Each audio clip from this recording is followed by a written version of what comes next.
Şəhər əhalisi arasında xüsusilə depressiya vəziyyətindədirlər. Sümük əgər möhkəm deyilsə də, bütün gün zalda idman eləsə, onun əzələsi böyüməyəcək. Cavan oğlan gəlir 30-35 yaşında, testosteronu biabırçı vəziyyətdə. Məsələn, kişi idman edirsə, ya dediyimiz sağlam qidalanırsa, amma testosteron səviyyəsi buna rəğmən hələ də aşağıdırsa, bunu məsələn dərmanlarla, hansısa bir müalicə ilə qaldırmaq olarmı?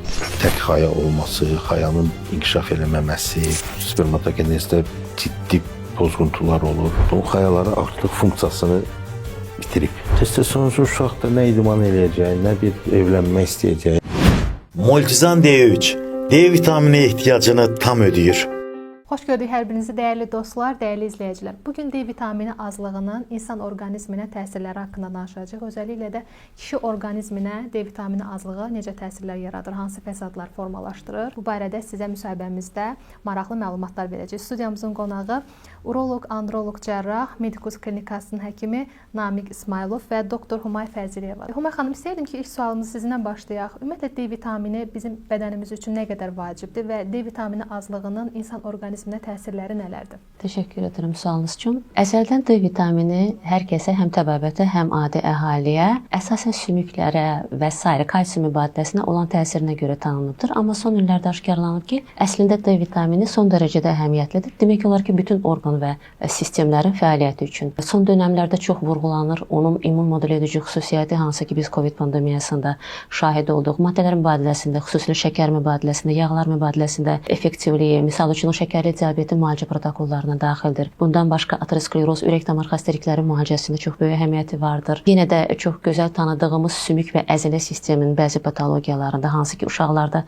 D vitamin defisiti, rəkdə, böyüklərdə isə osteomalyasiya, yəni sümük yumşalmasına, sümük kövrəkləşməsinə və s. gətirib çıxarır. Bundan başqa allergik xəstəliklərin gedişatında, ən önəmli astma kimi ciddi xəstəliklərin gedişatında, dəri allergiyalarında, atipik dermatit, dəri səpkiləri və s.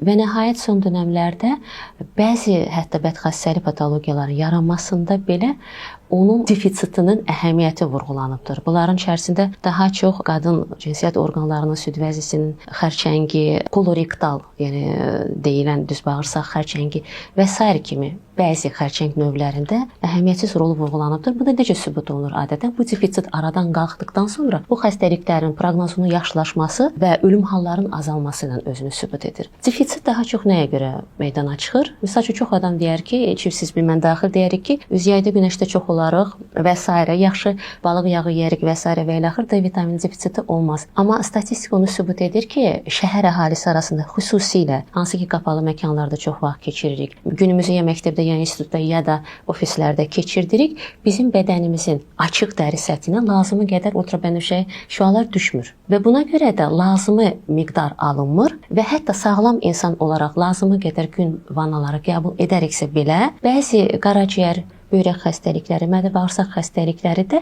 D vitamin metabolizmimizə əngəllər törədir. Ona görə xüsusilə bu defisiti qaraciyər, böyrək xəstəliklərində, mədə-bağırsaq sistemində müxtəlif xəstəlikləri olan şəxslərdə malabsorpsiya deyirlər. Yəni həzm və mənimsəmə prosesi düzgün getməyən şəxslərdə axtarmaq lazımdır. Bugünkü gün D vitamin defisiti əlaməti ortaya çıxmasa, razılaşın ki, heç kəs defisiti yoxlamağa getmir. Halbuki bütün dünyada ən azı 1 milyard üzərində insanda D vitamin defisiti aşkarlanıbdır. Bu, müayinə olunan şəxslərdir. İndi gəlin özümüzə sual verək, son dəfə D vitamini nə vaxt yoxlamışıq? Əlamətlərə gəlincə isə, bəli, yenə də ən çox tanınan uşaqlarda rakitə meyillik, boy atmada, diş çıxarılmasında problemlər, böyüklərdə isə özünü daha çox sümük ağrıları, bəzi vegetasiya sinir sistemi problemləri, çox tərləmə, əzələ zəifliyinə görə yorğunluq və bir də sinir sistemində serotonin deyilən hormonun sintezində iştirak etdiyinə görə, hansı ki biz onu gümrahlıq, yaxşı əhval-ruhiyyə hormonu kimi tanırıq. Bəzən də o insanlarda özünü depressiya meyilliklə göstərə bilir. Amma bu çox dar bir məlumatdır. Əslində D vitamini mütəxəssisimizin söylədiyi kimi sadəcə vitamin statusu daşımır, hormon statusu daşır. Ona görə onun çatışmazlığı özünü bir çox orqanlarda biruzə verə bilər və bu problemlərin bir qismi də kişi və qadın sonsuzluğu və ya hansı cinsi funksiyaların geri qalması kimi göstərə bilir. Bildiyim qədərilə D vitamini azlığı kişilərdə hətta sonsuzluq, cinsi gücün aşağı olması kimi problemlərə səbəb olur. Bu da həqiqətən doğrudurmu?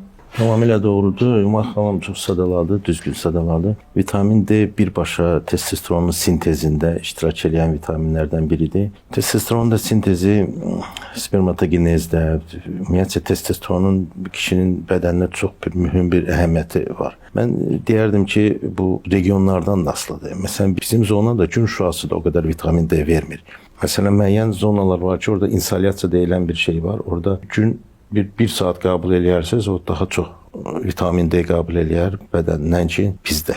Arandron. Hə, deməli vitamin D jirorastvarimi deyilən yağda həll olunan vitaminlərə aiddir. Alimlər də onu hormonlara yaxlaşdırırlar. Yəni testosteron sintezində bunlar birbaşa bu xolesterindir, vitamin D-dir. Bunların birbaşa iştirakı var. Yəni xolesterinsiz, vitamin D-siz testosteron sintezi olmur. Testosteronun da əhəmiyyəti çox mühümdür insan üçün. Yəni bu libidodan başqa, indi hamı libidonu bilir ki, bu kişilərdə libidodur, sonsuzluqdur, testosteronun azlığı. Ancaq testosteronun əsas əhəmiyyəti sümük sıxlığıdır, damarın elastikliyidir. Bir də ki, D vitaminidir, testosterondur. Bunlar ikisi də kişiyə nastroyeniya verirlər. O qadında da testosteron lazımlı bir şeydir. Onun da çox böyük əhəmiyyəti var qadın üçündə. Götürək belə bir ölkə Norvegiyanı götürək. Norvegiyada çox böyle imkanlı bir dövlətdir də. Mən şəxsən olmuşam o ölkədə. Orada insanlar demək olar ki 99,9% depressiya vəziyyətindədirlər.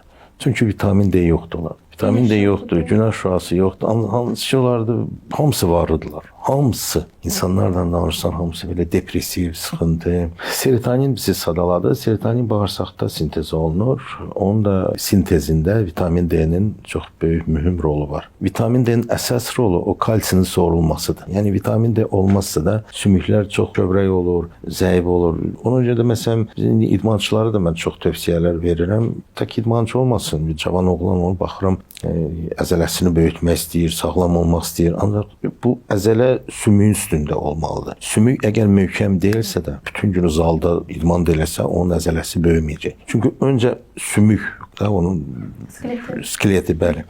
O möhkəm olmalıdır ki, onun üstünə əzələ gəlməlidir. Ona görə də vitamin D mənim fikrimdə mütləq şəkildə qış vaxtları, qış payız vaxtları çox önəmlidir ki, onu qəbul olunsun. Hümay xanım düzgün sadaladı ki, bu immun sistemə də çox böyük mühüm əhəmiyyəti var vitamin D-nin. Hümay xanım, bəs D vitaminin qəbul dozası necə olmalıdır? Yəni profilaktik doza nə qədər olmalıdır, müalicəvi doza nə qədər olmalıdır? Tamamilə razıyam. Əslində hər bir həkim kimdən soruşsaz mütləq surətdə bildirəcək ki, defisit aşkarlanmadan hər hansı preparatın, hətta vitaminlərin belə qəbulu, yəni yol verilməzdir. Əgər qanda D vitaminin səviyyəsinin yoxlanması analizində defisit aşkarlanarsa, hansı ki 30 nanoqram litr deyilən bir rəqəmin altında olur və yüngül, orta, ağır çatışmazlıq kimi dəyərləndirilə bilər. Bəli, o zaman D vitamininin müalicəvi dozaların verilməsi önəmlidir. Müalicəvi dozalarda artıq bir neçə illərdir təbabətdə həftəlik deyilən bir qəbul rejimi var. Misal üçün 50.000 beynəlxalq vahid həftədə bir dəfə olmaqla istənilən dərman buraxılış formasında verilə bilər. Profilaktik doza isə o zaman artıq qüvvəsindədir. Nə zaman ki defisit doldurulubdur, yəni müalicə kursu tamamlanıbdır, deyəlim ki 2 ay boyunca 8 həftə. Bundan sonra dəstəkləyici müalicə olaraq mütləq D vitamininin qəbulunun ən azı profilaktik dozada ehtiyac var. Niyə görə? Biz artıq söylədik, defisit elə-belə yaranmır. Sadəcə bir neçə gün günəşə çıxmadım və ya bir neçə gün deyən balıq yağı qəbul etmədim deyil. Defisitin yaranmasına artıq ya həyat tərzi dəstək verir, davamlı qapalı mühitdə olmaq və gün şüalarına məruz qalmamaq və ya orqanizmdə baş verən hansısa digər somatik xəstəliklər. Məsələn, bəyaz sadaladığımız qaraciyər və böyrək. Buna görə də müalicə müddəti bitdikdən sonra təkrar defisitin yaranma ehtimalını aşağı salmaq üçün bir müddət dəstəkləyici müalicəyə ehtiyac olur. Yenə də sözsüz ki, həkim müayinəsi, nəzarəti altında və həkim tövsiyəsi ilə. Qəbul qaydasına gəlincə, Azərbaycan dərman bazarında İngiltərə istehsalı olan gözəl bir məhsul var, Multizan D3 preparatı. Haqqında dediyimiz 2 həm müalicə, həm profilaktik rejimə uyğun dozası var. 50.000 beynəlxalq vahid dozası həftədə bir dəfə 8 həftə boyunca qəbul olunur. Müalicə buraxılış forması da ona uyğundur. Və 10.000-lik beynəlxalq vahid dozası var. Profilaktik doza üçün daha çox yarayır. Həftədə bir dəfə qəbulu. Bunu da nəinki o pasient, ailənin bütün üzvləri qəbul edə bilər. Çünki buraxılış forması çox ekonomikdir. Və ya həkimin tövsiyəsi ilə əgər həftəlik rejim deyil, günlük rejim və ya qismən həftəlik rejim, misal üçün bir gündən bir və ya həftədə 2 dəfə olmaqla tövsiyə oluna bilərsə, o zaman 10.000 beynəlxalq vahidi olan multizan tableti müalicəvi məqsədlə də təyinat verilə bilər. Yenə də həkim tövsiyəsi ilə. Bəs doktor, kişilərdə cinsi zəiflik ümumiyyətlə nədən yaranır və D vitamini azlığının bu zəifliyə bir təsiri varmı? Cinsi zəiflik erektil disfunksiya deyilən bir patologiya kimi gedir ədəbiyyatda. Yəni bunun səbəbi bu polietriolojidir. Yəni səbəbləri çox ola bilər. Əsas bunun 90% hallarda damar məşğəlidir. Yəni arterial qanın zəif gəlməsi, venoz qaçaqlıq, venaların genişlənməsi. Bu endokrin tərəfinə toxunsaq, orada biz vitamin D barəsində biz söz deyə bilərik. Bayaq sadaladığım kimi vitamin D testosteronun sintezindədir. Testosteron da bu halda iki funksiya, bir libido, çünki libido olan kişidə psixolojik daha güclü olur da, psixologik ki onun həvəsi, etirazı daha güclü olur. Libidonu artırır testosteron. Digər tərəflərində testosteronun normalda olması sıramlı arteriyalar deyirlər də, bu pudendi, bu cinsi orqanların damarlarını daha möhkəmləndirir. Çünki damar özü də əzələ qatı var. Ümumiyyətlə testosteronun birinci hədəfi əzələdir. Poprečna muskulatura, qlatkaya muskulatura, bu damarlarda da o əzələ var. Qlatkaya muskulatura var. Ona görə də o testosteronun vasitəsindən damarlar elastik olur. Yəni damarlar nə qədər elastik olsa, o qədər insan sağlam olur. Yəni zaman gəldikcə insanlar qocalır, təzyiq başlayır, hansısa bir xəstəliklər, onlar hamısı damarlara bağlı bir şeydir. Damarların elastikliyi itir, qan az gəlir, damarlar hardasa da öz funksiyasını itirir. İnfarkt halları, insult, bunlar hamısı damarların elastikliğinin itirməsindən irəli gələn, qaynaqlanan bir şeylərdir. Burada da çox mühüm rol testosteron oynayır. Yəni testosteron nə qədər normalda olsa insanda, qadına da bunun əhəmiyyəti var. Əzələlər də o qədər elastik olar. Düzdür, testosteronlar orada, kollagen var, başqa bir şeylər. O birinci yerdə testosterondur. Bəs ürək damarında problemi olan kişilərə siz nə tövsiyə eləyərdiniz? Adətən yaşlı kişilərdən söhbət gedir. Damardır, hər yerdə, hər bir orqanda damar var. Prosta ürəkdir, bir neçə orqanlarımız var ki, bunların damar sistemi biraz fərqlidir. Bu ürəkdir, qaraciyərdir, cinsi orqandır. Bunlarda damar orqan həm özü qidalanır, damarlardan qidalanır da, koronar arteriyalar bizə miokardımıza qan gətirir. Həm özü qanla işləyir. Bunun içində də qan, qaraciyərdə həm özü qidalanır qanla, həm də qanı filtrasiya edir. Yəni o həm qanla işləyir, həm özü qidalanmalı. Ona görə də cinsi orqanda onun da elə funksiyası 2 dənədir, qanla işləmək. Burada ürəyi soruşdunuz. Koronar arteriyalardır, böyük koronar arteriyalar var. Siz yəqin ki, fikir veribsiniz də, bu yaxınlardan da bir xoşagəlməz hadisi oldu 49 yaşında. Yəni belə hallar biz çox görürük. 40-50 yaşdan 50 yaş arasında infarkt, insult, insan biraz əsəbləşir, stres ya fiziki naqruzka. Bu görürsünüz çox xoşagəlməz infarkt, insult deyilən bir vəziyyətlərə gətirir, çıxardır. Bunun da ki, artıq yəni bir İngilis ədəbiyyatına, Amerikan alimlərinə diqqətlə qulaq asın. Doktor Berg də bunun haqqında çox danışır. Testosteron decline, testosteronun düşüklüyünə bağlı bir şeylərdir. Yəni indi başa düşürəm, deyəcəksiniz ki, doktor andrologdur, hamısını testosterona bağlayır, amma doğrudan da bunun kortizol deyil, triaksin deyil, insulin deyil, imенно testosterondur bunların hamısını idarə edən. Elə demək olarmı ki, məsələn, son illər kişilər arasında ürək damar problemlərinin artmasının səbəbi məhz testosteron azlığıdırmı? Hal-hazırda mən indi qəbulda görürəm, cavan oğlan gəlir 30-35 yaşında. Testosteronu biabırçı vəziyyətdə, normadan aşağı. Səbəbləri də, maraqlıdır səbəblərini deymirsən. Səbəbləri də düzgün həyat tərzi sürmürlər, oturaq həyat, idmandan uzaq, vəbşi hərəkət, adinamiya, hipodinamiya deyilən bir şey. İkinci səbəblərdən, böyük səbəblərdən biri düzgün qidalanma, karbohidratlar, səhər karbohidrat, axşam, əsas da gecə vaxtı fruktoza yeyirlər, şirniyyətdir. Fast foodda karbohidratlar deyirlər. O vəbşə junk food deyirlər ona. İkinci alimentarный faktor bu dediyim qida. Üçüncü yuxu rejimi. Yəni yuxu rejimi indi biz düzdür vitamin D-dən danışırıq, testosterondan danışırıq, amma burada somatrop hormon deyilən bir hormon var. Onun sintezi çox önəmlidir. Saat 11 oldu, insan yatmalıdır. 11-dən 3-ə qədər somatrop hormonu sintez gedir beyindəki hipofizdə. Bu da yoxsa da testosteronun da sintezi pozulur. Ona görə gecə smenində işləyən adamlar nəyə görə tez qocalırlar? Qırışıq, üzdən baxırsınız, o yox, bu yox, halsız. Çünki yuxu rejimi, yəni ansomiyada deyirlər, yuxusuzluq. O da çox böyük bir əhəmiyyət daşıyır. Sonra gəlir müəyyən anatomik problemlərdə, məsələn, oğlanlarda tək xaya olması, xayanın inkişaf eləməməsi, balaca hipotrofiya yeyişkə deyirlər. Sonra varikoseli deyilən bir şey, xayalar yaxşı qidalanmır. Ona görə də oğlan uşaqlarını vaxtında yoxlamaq lazımdır. Elə olur xaya kriptarxizm deyirlər, xaya yuxarıda olur. Ya məsələn yuxarıda olur, düşür, qayıdır, lojna kriptarxizm. Bunlar hamısı böyüdükcə oğlanlarda testosteron çatmamazlığı yaradır. Damar genişlənməsidir, kriptarxizmdir, xayaların inkişafı olmamasıdır. Dar paltarlar giyindirirlər oğlan uşağına, dar paltarlar. Sonra isti sexlərdə işləyən gənclərimizdə, məsələn, pekarni deyək, stalivar, paranoida işləyir, masajist məsələn.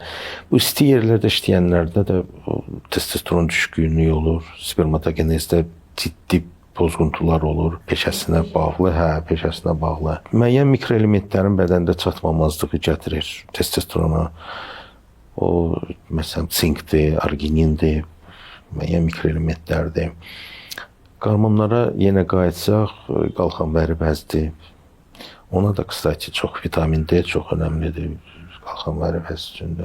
Qalxanvari bəzində çatmamazlığı testosteron düşüklüyünə gətirib çatdıra bilər. Genetik faktorlar demirəm, burada biz acizik, nəsə bir şey eləyə bilməliyik. Sindrom Kalman var, Nun sindromu var, Shershevski, çoxdur genetiklər ki, orada da testosteron yox dərəcəsində olur. Buna biz heç nə eləyə bilməliyik. Digərlərini biz hamısı özümüzün əlimizdədir. Vaxtında hərəkətli idmanımızı eləyək, düzgün qidalanaq, yuxu rejimidir. Bəs məsələn, kişi idman edirsə, ya dediyiniz sağlam qidalanırsa, amma testosteron səviyyəsi buna rəğmən hələ də aşağıdırsa, bunu məsələn dərmanlarla, hansısa bir müalicə ilə qaldırmaq olarmı? Bu yanlış fikirlər çox bir insanlarda olur ki, mən məsələn zala yazılmışam, fitnessə gedəcəm, testosteronum qalxacaq. İdman qalxızır bir miqdarda. Ancaq bu tək idmana bağlı bir şey deyil. Onun yaşına baxmaq lazımdır. Əgər onun 50-dən çox yaşı varsa da, o zalda yatsa da o xeyri yoxdur. Onun xayaları artıq funksiyasını bitirib. 100% də olmasa 10% işləyir, 15%. Qadınlarda da klimaks olur, yumurtalığın funksiyası azalır, estrogeni azalır, qadın əsəbi olur, həm saçı tökülür, üzü qızarır, nevroz olur, 100 dənə problem, sümüklər, osteoporoz olur. Kişilərdə də həm testosteron azalır, amma bu psixologik deyir, dostum gedir, o gedir, mən də gedim zala. Zala da gedəndə xoşagəlməz hadisələr ola bilər. Əgər az testosteronla sən idmana, indi özür istəyirəm, biz uzun müddət peşəkar idmanda olmuşuq, biz bilirik bunu. Testosteron yoxsa sən onu uzun müddət davam eləyənmərsən. Sən bədən quruluşunu, əzələ sistemini saxlaya bilmərsən, mümkündür, qeyri-mümkündür. Yalnız sən testosteronu kontrol etməkdən sən onların hamısını formada saxlaya bilərsən. Bayaq vurğuladınız ki, kişilərə olduğu kimi qadın orqanizmində də testosteron vacibdir. Amma mən bildiyim qədərlə qadın daha çox estrogen hormonu çox olduqca qadının da öz funksiyaları ki var, onlar daha yaxşılaşır, progesteron və estrogen hormonları. Yəni buna fikrinizi bilmək istərdim ki, testosteronu biz niyə qəbul edək? Yəni məncə qadının ehtiyacı yoxdur axı ona. Andrologiyanın, endokrinologiyanın elə bir tərəfidir ki, bu həmişə qaranlıq qalıbdır. Yəni bunu tək siz yox, həkimlər də bu fikirdədirlər, amma mən sizə deyim, yox. Estrogen, testosteron birincisi deyim, bioximik baxımdan çox yaxındılar bir-birinə. Bioximik olar çox. Testosteronun iki yolu var. Ya aktivasiya gedir. Əslində bizə təsir edən testosteron deyil, dihidrotestosterondur. Onun alfa-reduktaza deyilən bir hormonla. O alfa reduktaza təsir eləyir, testosteronun aktiv forması bizə təsir eləyir. Nastrayeniya, libido, digər şeylərdə sadaladım onları. Ancaq məsələn bir şeydə bayaq unut bu testosteronun düşməsindən deyəndə bu qaraciyər problemləri də qaraciyərin piylənməsidir. Qaraciyərdə testosteronu bağlayıcı zülal var. Onun artıq olması, çox olması testosteronu blokirovka eləyir. Ona görə pasiyenti biz yoxlayanda ümumi testosteron, bir də sərbəst testosterona baxırıq. Ümumi testosteron göstərir ki, pasiyentin bədəni nə qədər testosteron sintez edir. Məsələn, deyək ki, 100%. Amma bizə xeyir eləyən, nə işlənən KPD-də və fizikadan bilirsinizsə də sərbəst testosterondur. Baxırsınız, o çox azdır. Bədən yaxşı sintez eləyir, amma qaraciyərdə bu hamısı neytral, hamısı qapalı vəziyyətdə. Bu aktiv formadadır, aktiv formadadır, bəli. Amma bədən sintez eləyir. Onda biz axtarırıq qaraciyər problemlərini ki, o piylənən qaraciyərdir, pivə içən kişilər də belə yekə qarından, hamısında testosteron istəyirsiniz onu dışarıdan da yeritsəniz, o testosteron deaktiv vəziyyətdədir. Çünki qaraciyərdə o hamısı deaktivasiya olur. İndi qayıdım ortaya, testosteron sizin sualınıza qayıdıram. Testosteronun bir yolu aktiv formaya düşməkdir, dehidrotestosteron. Əgər bir düzgün onu istifadə ediriksə də. İkinci forması aromatizasiyadır. O gedir estrogenə çevrilir. Ona görə də o pivə içən kişilərdə görürsünüz, qarın, zad belə sallanır. Yəni, üzr istəyirəm, o kişidən əsər əlaməti yoxdur da. Kişi oturur, cavan oğlandır, bu qarın, döş, ginekamastiya, bura sallanır. Yəni, məncə xanımlara da xoşdur elə. O aromatizasiya. Estrogen jenski hormondur. Kişi üçün də əhəmiyyəti var. Az bir miqdarda. Əlbəttə ki, çox olmamalıdır. Az bir məqdarda. İndi sizin sualınıza, qadına lazımdır testosteron yoxsa yox? Əlbəttə ki, lazımdır. Elə qadın var ki, çox gözəldir, belə həddindən artıq gözəldir, onu estrogen edir. Amma söyüqdur. Üzr istəyirəm, belə bu söyüq qadın. Onda testosteron çatmalıdır. Testosteron libidodur. O qadının... Qadınlarda da? Bəli. Yəni, qadının o həvəsi, o qadınlar var da... Cinsi istəyi formalaşdıran testosterondur qadında da. Bəli, indi oğlanlar fikir verib də safsin belə gözəl qızlar görürsünüz söyüq olur. Amma görürsünüz bir qadındır belə dərisi yağlı, tüklü, zat belə də kişi, onlar aktiv olur. O daha belə seks istəyən qadın. Hə, onlarda cacıq. Testosteron, hə, ancaq qadında da olmalıdır. Bir qadında əsas testosteron böyrək üstü vəzdən gəlir. Ona görə də hamilələr həmişə onu yoxlar. DHH, dehidroepiandrosteron. Çünki testosteronun bədənə gələn 100%-in bir neçə faizi böyrək üstü vəzdə, tək xayalarla yumurtalıqlar deyil. Böyrək üstü vəzdən də gəlir. Qadında əsas olardı. Yumurtalıq da verir, az faiz verir. Amma kişidə əsas xayadan gəlir testosteron. Böyrək üstü faiz savsiyəm azdır, mizerdir. Bəs qadınlarda testosteron çox olmağı, mən eşitdim qədərli, məsələn, qadınlarda saç tökülməsidir, üzdə səpkilərdir. O aşırı dərəcədə olanda. Tüklənmədir, aşırı tüklənmədir. Bəli, aşırı dərəcədə olanda öncə onun dərisi yağlı olur. Başlayır xoşagəlməz tüklər çıxmağa qeyri-adi yerlərdən də. Məsələn, bir var saçdan çıxsın, üzrdən qolunun altı zad o. Amma bunda çıxır, məsələn, sinəsindən çıxır. Sinəsindən, buralardan çıxır. Hə. O girsutizm deyilən bir haldır. Testosterona bağlıdır. Amma qadın vəbşə testosteronsuz onun sümüyü boş olacaq, halsız olacaq, yorğun olacaq. Bəs sonda doktor istəyərdim ki, kişilərə öz tövsiyələrinizi verərdiniz. Cinsi sağlamlıq olaraq onların həyatlarında nələr etmək olar, nələr edə bilərlər, ümumi həyat keyfiyyətlərini yaxşılaşdırmaq üçün tövsiyələrinizi deyin, zəhmət olmasa. Çox dəyərli bir sualdır. Öncə oğlan uşağının uşaq vaxtı valideynlərinə mən tövsiyə vermək istəyərdim. Sonra yetkin kişilərimizə, cavanlarımıza. Yəni, oğlan uşağı anadan olduqda uşaqlıqdan onun bu xarici orqanlarıdır, onun hərəkətləridir, o hamısı diqqətli olmalıdır. Yəni, oğlan uşağı böyüyür, xayası qarnındadır, valideyni xəbəri yoxdur. 15-16 yaşında hormonal stanovleniya gedir də. Bu dönəmdə mütləq olaraq bu yoxlanış keçməlidir uşaqlar. Yəni, bunların damar genişlənməsidir, xayalarıdır, bədəndə insulinin miqdarıdır, şəkərdir. Vaxtında onlar korreksiya olmalıdır. 15-16 yaşında uşaq gəlir, 80-90 kilo, baxsız, qaraciyəri piylənib. Ucu artıq AST, ALT yüksəkdir. Sadəcə bunda testosteron sintezi olsa da deaktiv testosteron olacaq. Testosteronsuz uşaqda nə idman eləyəcək, nə bir evlənmək istəyəcək, nə bir xanımlara baxacaq, gözəl xanımlara. Fərqi yoxdur onun üçün gözəl. Öz baxmır xanıma. Onun beynində başqa bir şeydir.